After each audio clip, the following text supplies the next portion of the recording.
बिस्मिल्लाहिर्रहमानिर्रहीम। अस्सलाम वालेकुम स्टूडेंट्स। आज हम क्लास 9 के चैप्टर नंबर 12 का फर्स्ट थ्योरम प्रूव करेंगे। इस थ्योरम की स्टेटमेंट से पहले हम कुछ कंसेप्ट अगर रिवाइज कर लें। सबसे पहली बात है कि बाइसेक्टर क्या होता है। कोई भी एक लाइन है, लाइन सेगमेंट ए बी, इस लाइन सेगमेंट का मिड पॉइंट है सी। मिड पॉइंट एक ऐसा पॉइंट होता है, सी क्या है, मिड पॉइंट। मिड पॉइंट एक ऐसा पॉइंट होता है जिसका लाइन के एंड पॉइंट्स है, ये ए और बी एंड पॉइंट्स हैं। एंड पॉइंट ए से सी तक का डिस्टेंस और बी से सी तक का डिस्टेंस इक्वल हो। किसी भी लाइन पे अगर कोई ऐसा पॉइंट मिल जाए जिसका एंड पॉइंट से डिस्टेंस सेम हो तो वो मिड पॉइंट कहलाता है। मिड पॉइंट मतलब आप किसी भी लाइन को दो बराबर हिस्सों में डिवाइड कर रहे हैं, इक्वल पार्ट्स में डिवाइड कर रहे हैं।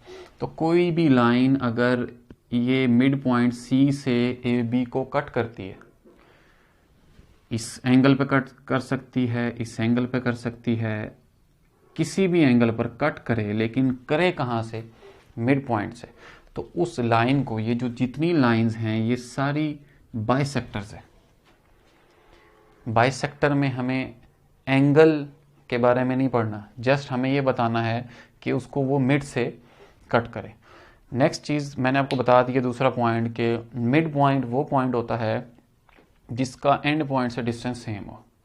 जहाँ भी मिड पॉइंट की बात आएगी या जहाँ भी बाइसेक्टर की बात आएगी वहाँ मिड पॉइंट की बात आएगी। जहाँ मिड पॉइंट का जिक्र होगा वहाँ मिड पॉइंट का एंड पॉइंट से डिस्टेंस सेम होगा हमेशा। दूसरी चीज़ है कि राइट एंगल क्या होता है। राइट एंगल, अगर एक लाइन के साथ, एक लाइन डी ई के साथ, लाइन सेगमेंट सॉरी, लाइन वो होती है जिसके एंड पॉइंट्स ना हो, जिसके एंड पॉइंट्स हों वो लाइन सेगमेंट है। तो ये लाइन सेगमेंट के साथ दूसरी कोई लाइन 90 का एंगल बना रही है, 90 का एंगल किसी भी पॉइंट पर बनाए। ये दो लाइंस के दरमियान भी हो सकता है, एक लाइन सेगमेंट और लाइन के दरमियान भी हो सकता है, और दो लाइन सेगमेंट के किसी भी पॉइंट पर जस्ट एंगल कौन सा होना चाहिए, 90 डिग्री। इसमें हमें पॉइंट जो मर्जी ले लें आप, पॉइंट जस्ट एंगल 90 डिग्री का होना चाहिए। तो इसको कहते हैं राइट एंगल या परपेंडिकुलर। ये लाइन जो है ये डी ई के परपेंडिकुलर है।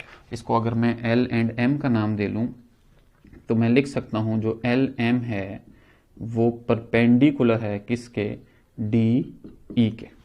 डी ई के परपेंडिकुलर है, ये परपेंडिकुलर का साइन है। इसका मतलब है इन दोनों के दरमियान 90 डिग्री का एंगल बन रहा है। थर्ड पॉइंट जो है, ये बाइसेक्टर दरमियान से, मिड से कट करे और राइट एंगल 90 के एंगल पर कट करे। जब ये दोनों मिल जाते हैं, इनके मिलने का मतलब ये है कि एक लाइन सेगमेंट अगर ए बी है, सी उनका मिड पॉइंट है, तो कोई एक ऐसी लाइन जो बाइसेक्टर मतलब दरमियान से मिड से कट करे और राइट 90 के एंगल पर कट करे, ये लाइन है वो।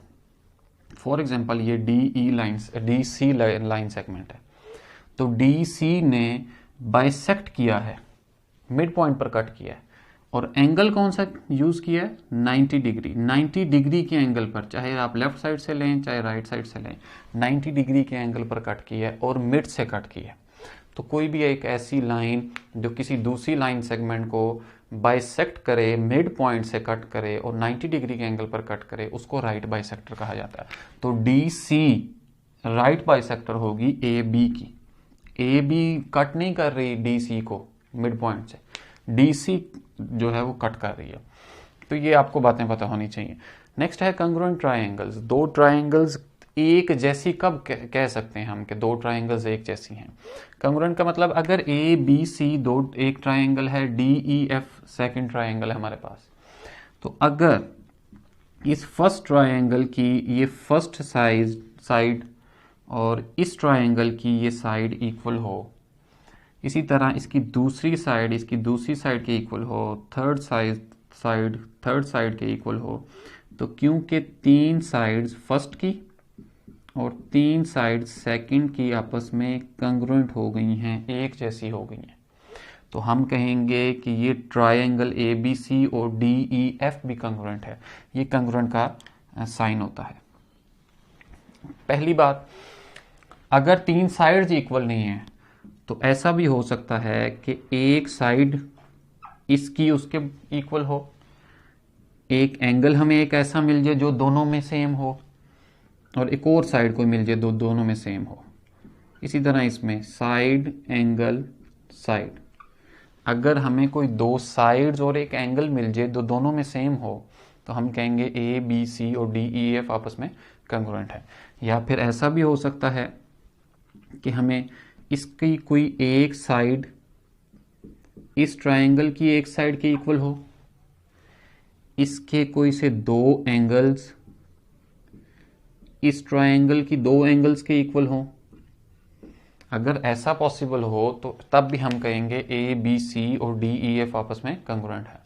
और दो ट्रायंगल्स जब इन कंडीशंस की मदद से जो कंग्रुएंट प्रूव हो जाएं तो फिर क्या होता है कि इनकी तमाम साइड्स इक्वल हो जाती हैं, तमाम एंगल्स भी इक्वल होते हैं। कंग्रुएंट का मतलब ये है कि इनकी कॉरस्पॉन्डिंग साइड्स, मतलब ये साइड इसके इक्वल हो गई, सेकंड के, थर्ड के, और ये जितने बनने वाले एंगल्स हैं ये इसके इक्वल होगा, ये इसके इक्वल, और सी इसके एफ के इक्वल होगा।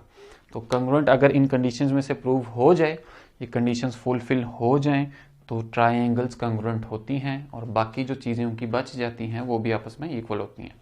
अब स्टेटमेंट की तरफ आते हैं थ्योरम की।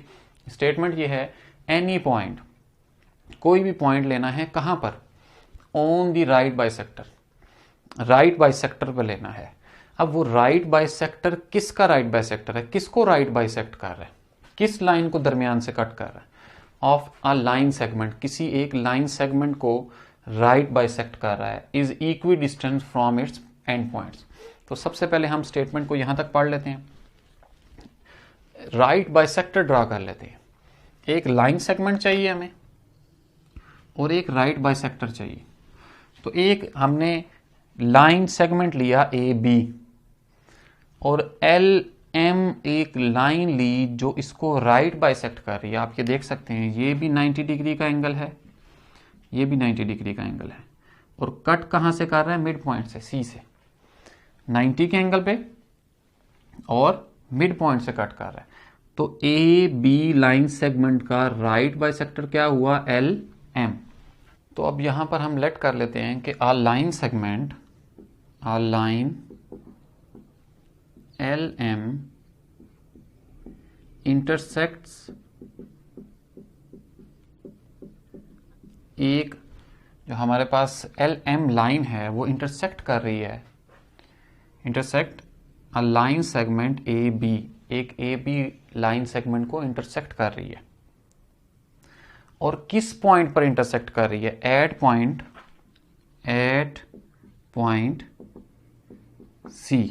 सी पॉइंट पर इंटरसेक्ट कर रही है। एक line L M A B line segment को इंटरसेक्ट कर रही है किस पॉइंट पर, सी पॉइंट पर। किस एंगल पर कट कर रही है, यहां से हम देख सकते हैं, क्योंकि राइट बाइसेक्टर की बात हुई है तो एल एम जो है वो ए बी लाइन सेगमेंट के साथ 90 डिग्री का एंगल बना रही है, परपेंडिकुलर है। और राइट बाइसेक्टर, ये यहां से हमें 90 तो पता चल गया, सी बाइसेक्ट, सी इसका मतलब है मिड पॉइंट है। और मिड पॉइंट के बारे में मैंने आपको बताया था कि मिड पॉइंट ऐसा पॉइंट होता है जहां से एंड पॉइंट्स का जो डिस्टेंस है वो आपस में क्या होता है, इक्वल होता है। तो ये गिवन में हमें बातें पता चल गई कि एल एम एक राइट बाइसेक्टर है ए बी लाइन सेगमेंट का, उसको 90 डिग्री पे कट कर रहा है, मिड पॉइंट से कट कर रहा है, और सी मिड पॉइंट है तो ए का सी से और बी का सी से डिस्टेंस क्या होगा, इक्वल होगा। अब वो क्या रहा है कि any point on the right bisector, हमने इस राइट बाइसेक्टर एल एम पे, A B is not a right bisector, L M is a right bisector, इस पे कोई भी एक पॉइंट लेना है, पी पॉइंट ले लिया हमने, P is a point on L M, P एक पॉइंट है जो हमने किस पे लिया, राइट बाइसेक्टर पे, क्योंकि स्टेटमेंट में कहा गया। अब हमने प्रूव करना है कि इज इक्वी डिस्टेंस, ये जो पी पॉइंट लिया है ये इक्वल डिस्टेंस पे हो, कहां से, from its and points, and points A और बी से इक्वल डिस्टेंस पर हो। तो ये पी का जो डिस्टेंस है ए से, पी का ए से डिस्टेंस और पी का बी से डिस्टेंस हमने आपस में इक्वल प्रूफ करना है। इसको डॉटेड लाइंस पे हम ड्रा कर सकते हैं। तो पी का ए से और पी का बी से डिस्टेंस क्या होना चाहिए, इक्वल होना चाहिए। तो हमें प्रूफ जो करना है पी ए इक्वल होना चाहिए पी बी के। हमने कंस्ट्रक्ट क्या किया, हमने पी को ए से ज्वाइन किया है और पी को बी से ज्वाइन किया, ये हमने खुद से कंस्ट्रक्शन की है। Join P with A and P with B। तो जब हमने P को A से ज्वाइन किया और P को B से ज्वाइन किया तो दो ट्राइंगल्स बन गई हैं, PCA या फिर ACP भी कह सकते हैं इसको। और सेकंड ट्राइंगल क्या है, BCP। तो दो ट्राइंगल्स हमारे पास आ गए हैं। राइट एंगल ट्राइंगल है क्योंकि 90 डिग्री है, राइट बाइसेक्टर है 90 डिग्री। तो राइट एंगल ट्राइंगल एक कौन सी आई है, ACP, और एक ट्राइंगल आ गई है BCP। अब हम इसकी स्टेटमेंट की तरफ चलते हैं। स्टेटमेंट और रीजन इसकी क्या होगी। सबसे पहली बात, दो ट्राइंगल्स बनी है हमारे पास, तो इन दोनों ट्राइंगल्स में कोई रिलेशन प्रूफ करने की कोशिश करते हैं, कॉरेस्पॉन्डेंस प्रूफ करने की कोशिश करते हैं। एक ट्राइंगल जो बनी है वो बनी है ACP और सेकंड जो ट्राइंगल हमारे पास बनी है वो बनी है ट्राइंगल BCP। ये कॉरेस्पॉन्डेंस का साइन है कि इन दोनों में कोई रिलेशन हम प्रूफ करने की कोशिश करते हैं। तो एक तो चीज़ हमें गिवन में आ चुकी है, ये AC लेफ्ट साइड ट्राइंगल की साइड है और BC राइट साइड पे जो आपको नजर आ रही है उसकी ट्राइंगल की साइड है।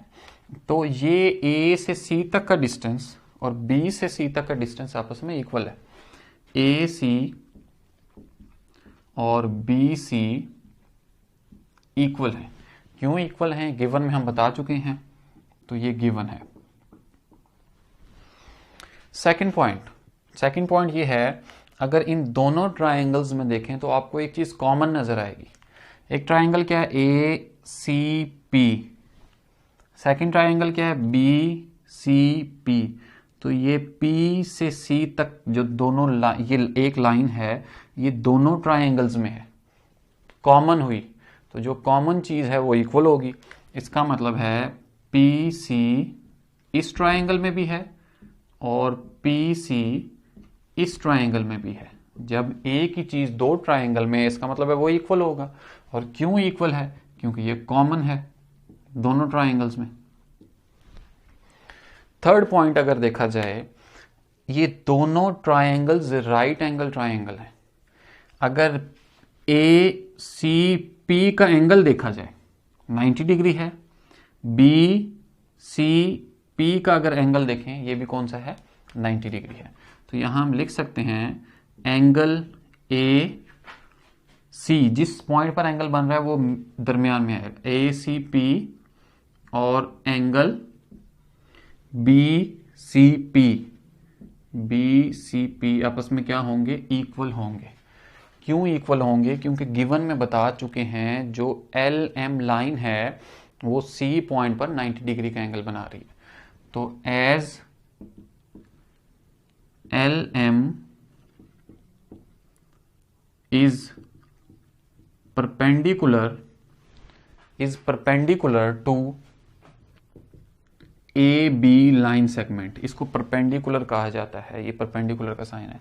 किसके परपेंडिकुलर है, AB लाइन सेगमेंट के। किस पॉइंट पर, एट C। और साथ हम ये भी कह देते हैं कि ये गिवन में चीज हम बता चुके हैं। अब देखा जाए तो इस ट्राइंगल की दो साइड्स और इस ट्राइंगल की दो साइड्स इक्वल हैं। इस ट्राइंगल का एक एंगल और इस ट्राइंगल का एक एंगल इक्वल है। जब भी दो साइड्स और एक एंगल इक्वल हो जाए, सो जो ट्राइंगल्स हैं, ट्राइंगल्स ACP और ट्राइंगल BCP, ये आपस में क्या होंगी? कंग्रुएंट ट्राइंगल्स होंगी। कौन सी ट्राइंगल्स? कंग्रुएंट। क्यों कंग्रुएंट होंगी? अगर हम इन 3 कंडीशंस को देखा जाए, हमने फर्स्ट की एक साइड, एक एंगल और साइड, सेकंड की एक साइड, एंगल और साइड के इक्वल प्रूफ किया है। इसकी एक साइड, एंगल और साइड, सेकंड वाली के साइड, एंगल और साइड के इक्वल प्रूफ किया है, इसलिए ये दोनों ट्राइंगल्स भी क्या होंगी? कंग्रुएंट होगी। तो जब ये दोनों ट्राइंगल्स कंग्रुएंट होंगी, ये दोनों हम पहले इक्वल प्रूफ कर चुके हैं, AC और BC, ये चीज भी इक्वल प्रूफ कर चुके हैं, दोनों का 90 डिग्री एंगल भी प्रूफ कर चुके हैं। तो जब दोनों ट्राइंगल्स एक जैसी प्रूफ कर दी है हमने, इसका मतलब है इनकी जो थर्ड साइड रह गई है वो भी आपस में इक्वल होगी। कंग्रुएंट ट्राइंगल्स की साइड्स इक्वल होती हैं, तो P से A और P से B जो डिस्टेंस है वो भी क्या होगा? इक्वल होगा। सो PA इक्वल होगा या कंग्रुएंट होगा किसके? PB के। तो ये हमारा प्रूफ था कि राइट बाइसेक्टर के ऊपर कोई भी पॉइंट ले लें, किसी भी जगह पे ले लें, उसका लाइन सेगमेंट के एंड पॉइंट से जो डिस्टेंस है वो आपस में क्या होगा? इक्वल होगा। और ये क्यों इक्वल हैं? क्योंकि ये दो एक जैसी ट्राइंगल्स, दो कंग्रुएंट ट्राइंगल्स की कॉरस्पॉन्डिंग साइड्स हैं। इसको लिखेंगे कॉरस्पॉन्डिंग साइड्स। किसकी कॉरस्पॉन्डिंग साइड्स हैं? Of congruent triangle. एक जैसी ट्राइंगल्स हैं और उनकी कॉरस्पॉन्डिंग साइड्स हैं कंग्रुएंट ट्राइंगल्स। तो जब दो ट्राइंगल्स इक्वल हो जाएं, तो जो थर्ड साइड रह जाए कोई या कोई एंगल रह जाए वो भी आपस में इक्वल हो जाता है। अगर यहां एंगल्स इक्वल होते हैं तो हम लिखते हैं corresponding angles of congruent triangles. Side है तो इसलिए हमने साइड लिखा है इसको। उम्मीद है स्टूडेंट्स आपको ये थ्योरम समझ आ गया होगा, और मज़ीद वीडियोस के लिए चैनल को सब्सक्राइब करें, लाइक करें, शेयर करें और कमेंट में अपनी राय ज़रूर दें। Thank you. अल्लाह हाफिज़।